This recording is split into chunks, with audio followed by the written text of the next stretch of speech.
Hello friends, welcome to my channel. Start करते हैं आज की वीडियो। आज का चैप्टर है बौद्ध धर्म। तो स्टार्ट करते हैं। गौतम बुद्ध का जन्म कपिलवस्तु के निकट लुम्बिनी में 563 ईस्वी में हुआ था। ठीक है। इनके पिता शुद्धोधन, जो कि साकेगढ़ के मुखिया थे। ठीक है। ये इनके पिता का नाम शुद्धोधन था। ये साकेगढ़ के प्रधान थे। ठीक है। तथा माता माया देवी, ठीक, महामाया कोलीय गणराज्य कोलीय वंश की कन्या थी। ठीक है। गौतम बुद्ध के बचपन का नाम सिद्धार्थ था। ठीक। इनके जन्म के कुछ दिनों बाद इनकी माता का देहांत हो गया, जिसके कारण इनका लालन पालन जो है इनकी मासी प्रजापति गौतमी ने किया था। ठीक है।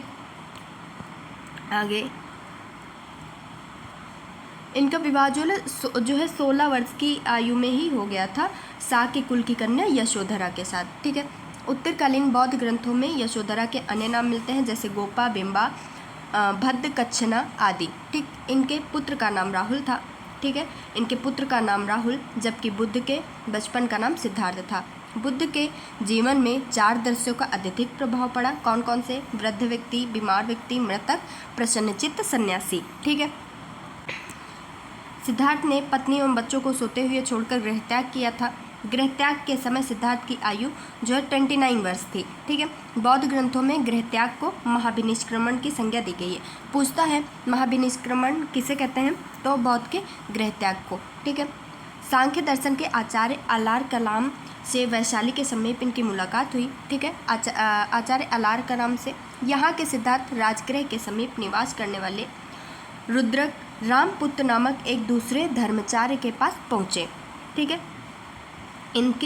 इसके पश्चात सिद्धार्थ उरुवेला जो बोधगया पहुँचे। ठीक है। 6 वर्षों की कठिन साधना के पश्चात 35 वर्ष की अवस्था में वैशाख पूर्णिमा की रात्रि को एक पीपल के वृक्ष के नीचे गौतम को ज्ञान प्राप्त हुआ। ठीक है। इन्होंने 6 वर्ष की कठिन तपस्या की। उसके पश्चात जो है 35 वर्ष की अवस्था में जब ये थे, तब इनको वैशाख पूर्णिमा की रात्रि में पीपल वृक्ष के नीचे ज्ञान की प्राप्ति हुई। और जब इनको ज्ञान की प्राप्ति हो गई, उसी के बाद से ये बुद्ध जो है कहलाए थे। ठीक है। बुद्ध का एक अन्य नाम तथागत भी मिलता है। ठीक। ये जो है साक्य कुल में जन्मे थे, इसीलिए इनको साक्य मुनि भी कहा गया है। ठीक। कह रहे हैं ज्ञान प्राप्ति के पश्चात गौतम बुद्ध ने अपने मत का प्रचार प्रारंभ किया। ठीक है। उरुवेला से वे सबसे पहले ऋषिपत्तन, वर्तमान में सारनाथ, वाराणसी पहुँचे। ठीक है। सबसे पहले कहाँ? ऋषिपत्तन। यहाँ उन्होंने 5 ब्राह्मण सन्यासियों को प्रथम उपदेश दिया। तो इनके प्रथम उपदेश को जो है धर्मचक्र प्रवर्तन कहा गया है। ये क्वेश्चन भी पूछता है कि बुद्ध के प्रथम उपदेश को क्या बोला गया है? तो धर्मचक्र प्रवर्तन। ठीक है। बुद्ध के जीवन से संबंधित बौद्ध धर्म के प्रतीक। ठीक है। घटना और प्रतीक। जन्म का प्रतीक है कलम एवं साड़। ठीक है। कलम एवं साड़। गृहत्याग का घोड़ा, ज्ञान का पीपल, बोधि वृक्ष। ठीक है। निर्वाण को पद चिन्ह। ठीक है। आगे दे रखा है राजगृह में उन्होंने द्वितीय, तृतीय तथा चतुर्थ वर्षाकाल व्यतीत किया। मगध के राजा बिंबिसार ने उनके निवास के लिए वेणुवन नामक महाविहार बनवाया था। ठीक है। राजगृह के चलकर बुद्ध लिच्छवियों की राजधानी वैशाली पहुँचे। ठीक है। राजगृह से वे वैशाली पहुँचे, वहाँ जहाँ उन्होंने 5 वर्षाकाल व्यतीत किया। लिच्छवियों ने उनके निवास के लिए महावन में प्रसिद्ध कुटाग्रशाला का निर्माण करवाया। ठीक है। वैशाली की प्रसिद्ध नगर वधु आम्रपाली उनकी शिक्षा बनी तथा भिक्षु संघ के निवास के लिए अपनी आम्र वाटिका प्रदान कर दी। ठीक है। ज्ञान प्राप्ति के 8वें वर्ष बुद्ध ने वैशाली में अपने प्रिय शिष्य आनंद के कहने पर महिलाओं को संघ में प्रवेश की अनुमति दी। ये पूछता है कि बुद्ध ने जो है किसके कहने पर महिलाओं को आश्रम में प्रवेश करने की अनुमति दी? तो अपने प्रिय शिष्य आनंद के कहने पर। ठीक है। आनंद के कहने पर जो है महिलाओं को प्रवेश जो है आश्रम में प्रवेश करने की अनुमति दी थी। ठीक है। बुद्ध की मौसी तथा विमाता संघ में प्रवेश करने वाली प्रथम महिला थी। ठीक है। देवदत्त बुद्ध का चचेरा भाई था। यह पहले उनका अनुगत बना और फिर उनका विरोधी बन गया। ठीक है। वह बौद्ध संघ से बुद्ध को हटाकर स्वयं संघ का प्रधान बनना चाहता था, किंतु उसे इसमें सफलता नहीं मिली। ठीक है। बौद्ध धर्म का सर्वाधिक प्रचार कौशल राज्य में हुआ। ठीक है। यहाँ बुद्ध ने 21 वर्षावास किए। ठीक है। कौशल राज्य के अनाथ पिंडक नामक धनी व्यापारी में उनकी शिष्यता ग्रहण की तथा संघ के लिए जेतवन विहार प्रदान किया। ठीक। भरहुत से प्राप्त एक शिल्प के ऊपर इस दान का उल्लेख है। इसमें जेतवन अनाथ पेंडिको देति कोटि समथतेन केता लेख उत्कीर्ण मिलता है। ठीक है। कौशल नरेश प्रेमजीत ने भी अपने परिवार के साथ बुद्ध की शिष्यता ग्रहण की तथा संघ के लिए पुब्बाराम या पूर्वाराम, ठीक है, नामक विहार बनवाया। ठीक। आगे बुद्ध ने अपने जीवन की अंतिम वर्षा ऋतु वैशाली में बिताई। ये भी पूछता है अंतिम वर्षा ऋतु कहाँ बिताई? वैशाली में। ठीक है। अपने मत का प्रचार करते हुए वे मल्लों की राजधानी पावा पहुँचे। ठीक है। जहाँ वे चुंद नामक लुहार की आम्रवाटिका में ठहरे। ठीक है। उसने बुद्ध को सूकर मद्दव खाने को दिया, इससे उन्हें रक्तातिसार हो गया। ठीक है। फिर वे पावा से कुशीनगर चले गए और यहीं पर सुभद्र को उन्होंने अपना अंतिम उपदेश दिया। ठीक है। कुशीनारा में 483 ईसा पूर्व में 80 वर्ष की अवस्था में उन्होंने शरीर त्याग दिया। ठीक है। आगे देख लेते हैं। बौद्ध ग्रंथों में इसे महापरिनिर्वाण कहा गया। महापरिनिर्वाण जो है बुद्ध की मृत्यु या इनके शरीर त्याग को कहा गया। ठीक है। महापरिनिर्वाण सूत्र में बुद्ध की शरीर धातु के दावेदारों के नाम हैं मगध नरेश अजातशत्रु, ठीक है, वैशाली के लिच्छवी, पावा के मल्ल, कपिलवस्तु के शाक्य, रामगाम के कोलीय, अलकप के बुली, ठीक है, पिपलिवन के मौर्य तथा वेठ द्वीप के ब्राह्मण। बुद्ध के प्रथम उपदेश को धर्मचक्र प्रवर्तन की संज्ञा दी जाती है। उनका यह उपदेश दुख के कारण तथा उसके समाधान से संबंधित था। इसे चार आर्य सत्य कहा जाता है। ये हैं दुख समुदाय, दुख निरोध तथा दुख निरोधगामिनी प्रतिपदा। ठीक है। आगे दे रखा है, बुद्ध के अनुसार दुख का मूल कारण अविद्या के विनाश का उपाय अष्टांगिक मार्ग है। अष्टांगिक मार्ग 8 हैं जो इस प्रकार हैं: सम्यक दृष्टि, सम्यक संकल्प, सम्यक वाक, सम्यक कर्मात, ठीक है, सम्यक आजीव, सम्यक व्यायाम, सम्यक स्मृति, सम्यक समाधि। बुद्ध अपने मत को मध्यमा प्रतिपदा या मध्यम मार्ग कहते हैं। बौद्ध धर्म के अनुयायी 2 वर्गों में बटे थे। कौन से? भिक्षु या भिक्षुणी तथा उपासक या उपासिकाएं। ठीक है। आगे दे रखा है, सामान्य मनुष्यों के लिए बुद्ध ने जिस धर्म का उपदेश दिया, ठीक है, उसे उपासक धर्म कहा गया। बौद्ध धर्म के त्रिरत्न बुद्ध, धम्म व संघ, ये त्रिरत्न याद करना होता है, बुद्ध, धम्म और संघ। ठीक है।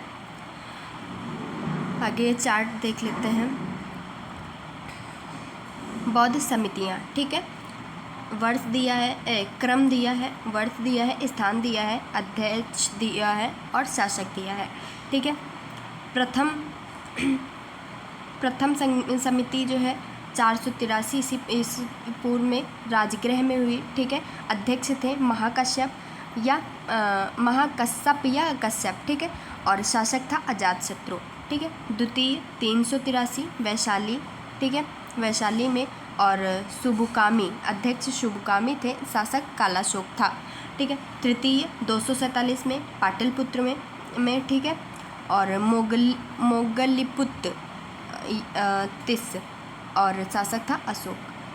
चतुर्थ ईसा की प्रथम शताब्दी में हुआ। ठीक है। कुंडलवन और वसुमित्र अश्वमेघ उपाध्यक्षित थे। ठीक है, और ये जो है शासक कौन था? कनिष्क। ठीक, इसके लिए एक ट्रिक है जिससे आप थोड़ा आसानी से याद कर सकते हो कि कौन सी समिति कहाँ पे हुई। ठीक है, तो है ये रावय पाकु। ठीक है, तो रा से आपका राजगृह हो गया, मतलब प्रथम राजगृह में। ठीक है, और वै से वैशाली हो गया, द्वितीय वैशाली में। पा से पाटिलपुत्र हो गया, तृतीय पाटिलपुत्र में। का से कुंडलवन हो गया, चौथी जो है आपकी कुंडलवन में। तो ऐसे भी आप याद कर सकते हैं। आगे दे रखा है, परंपरागत नियम में आस्था रखने वालों का संप्रदाय स्थिवर या थेरावादी कहलाया। इनका नेतृत्व महाकच्चायन ने किया। ठीक है, परिवर्तन के साथ नियम को स्वीकार करने वालों का संप्रदाय महासांघिक कहलाया। इनका नेतृत्व महाकश्यप ने किया। चतुर्थ बौद्ध समिति या संगीति में महासांघिकों का बोलाबाला था। चतुर्थ बौद्ध संगीति के समय में बौद्धों ने भाषा के रूप में संस्कृत को अपनाया। इस संगीति के समय बौद्ध धर्म स्पष्ट रूप से हीनयान और महायान नामक दो संप्रदायों में विभाजित हो गया। ठीक है,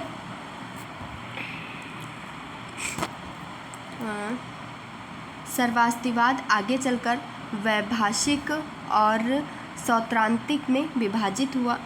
वैभाषिक मत की उत्पत्ति मुख्य रूप से कश्मीर में हुई। वैभाषिक मत के प्रमुख आचार्य धर्मत्रात, घोषक, बुद्धदेव, वसुमित्र आदि। ठीक है, सौत्रांतिक संप्रदाय सुत्ता पिटक पर आधारित है। शून्यवाद के प्रवर्तक नागार्जुन हैं, जिनकी प्रसिद्धि रचना क्या है? माध्यमिक कारिका। ठीक है, नागार्जुन के अतिरिक्त इस मत के अन्य विद्वान थे चंद्रकीर्ति, शांतिदेव, शांतिरक्षित, आर्यदेव आदि। ठीक है, अगला आगे रखा है, नागार्जुन की तुलना मार्टिन लूथर से की जाती है। हेनसोंग ने उन्हें संसार की 4 मार्गदर्शक शक्तियों में से एक कहा है। ठीक है, उन्हें भारत का आइंस्टीन भी कहा जाता है। ठीक है,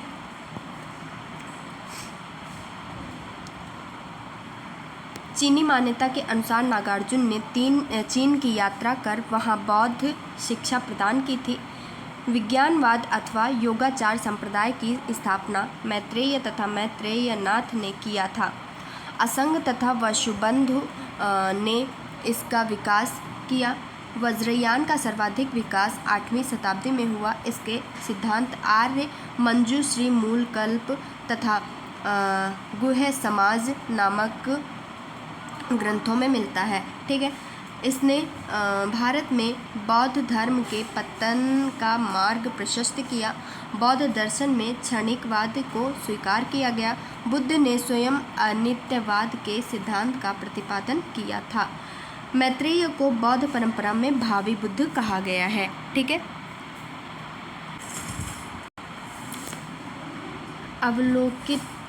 आगे दे रखा है, अवलोकितेश्वर प्रधान बोधिसत्व है। ठीक है, इन्हें पद्मपाणि, ठीक है, हाथ में कमल लिए हुए भी कहते हैं। ठीक है, इनका प्रधान गुण दया है।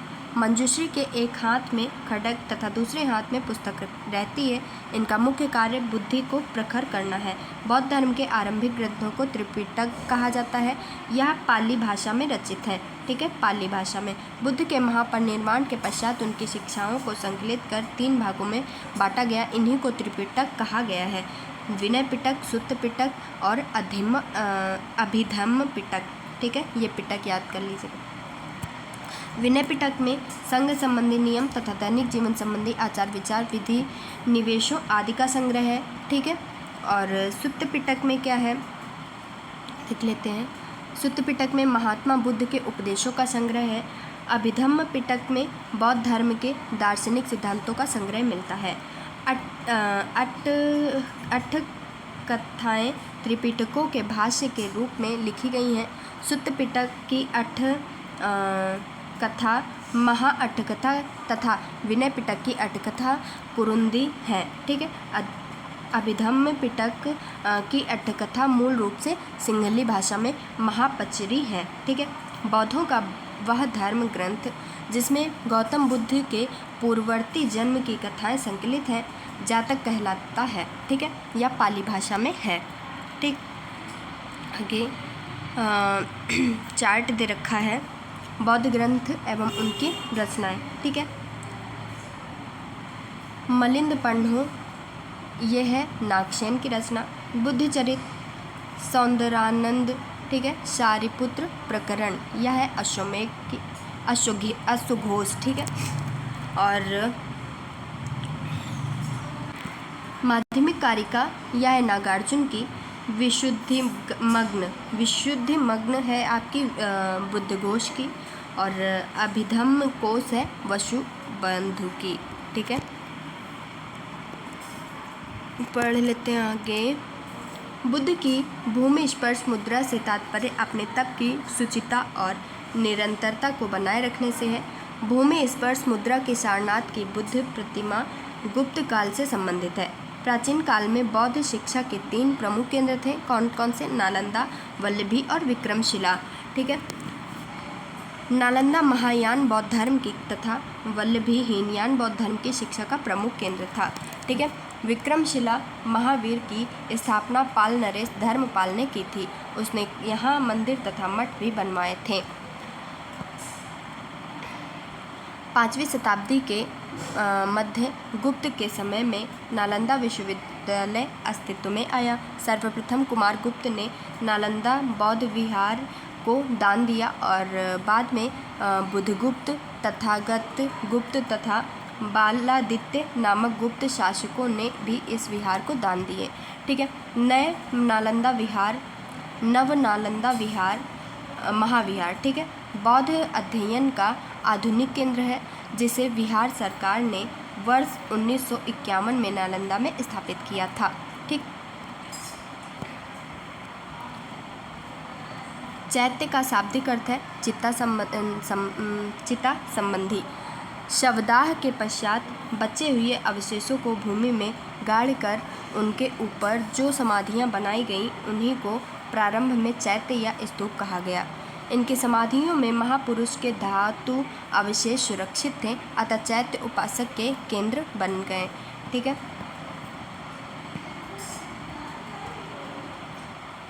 चैत्य ग्रहों के समीप ही भिक्षुओं के रहने के लिए आवास बनाए गए जिन्हें विहार कहा गया। सर्वप्रथम स्तूप शब्द का वर्णन ऋग्वेद में प्राप्त होता है। इसके अतिरिक्त अथर्ववेद, वाजसनेयी संहिता, तैत्तिरीय ब्राह्मण संहिता, पंचविशी ब्राह्मण आदि ग्रंथों में स्तूप के संबंध में जानकारी मिलती है। स्तूप का शाब्दिक अर्थ होता है किसी वस्तु का ढेर। ठीक है। स्तूप का विकास ही संभवतः मिट्टी के ऐसे चबूतरों से हुआ जिनका निर्माण मृतक की चिता के ऊपर अथवा मृतक की चुनी हुई अस्थियों के रखने के लिए किया जाता था। ठीक। कालांतर में बौद्धों ने इसे अपनी संघ पद्धति में अपना लिया। ठीक है। इन स्तूपों में बुद्ध अथवा उनके प्रमुख शिष्यों की धातु रखी जाती थी, अतः वे बौद्धों की श्रद्धा और उपासना के प्रमुख केंद्र बन गए। स्तूप के 4 भेद हैं: शारीरिक स्तूप, पारिभौगिक स्तूप, उद्देशिका स्तूप तथा पूजार्थक स्तूप। गौतम बुद्ध को एशिया की ज्योतिपुंजी ये पूछा जाता है, लाइट ऑफ एशिया किसे कहा जाता है? तो गौतम बुद्ध को, ठीक है, के तौर पर जाना जाता है। गौतम बुद्ध के जीवन पर एडविन अर्नाल्ड ने लाइट ऑफ एशिया नामक काव्य पुस्तक की रचना की थी। किसने? एडविन अर्नाल्ड ने। ठीक है। महापरिनिर्वाण मंदिर उत्तर प्रदेश के कुशीनगर जिले में स्थित है। मंदिर में स्थापित भगवान बुद्ध की मूर्ति 876 ईस्वी में उत्खनन के द्वारा प्राप्त की गई थी। ठीक है। इस मंदिर में भगवान बुद्ध की 6.10 मीटर लंबी मूर्ति लेटी हुई मुद्रा में रखी है।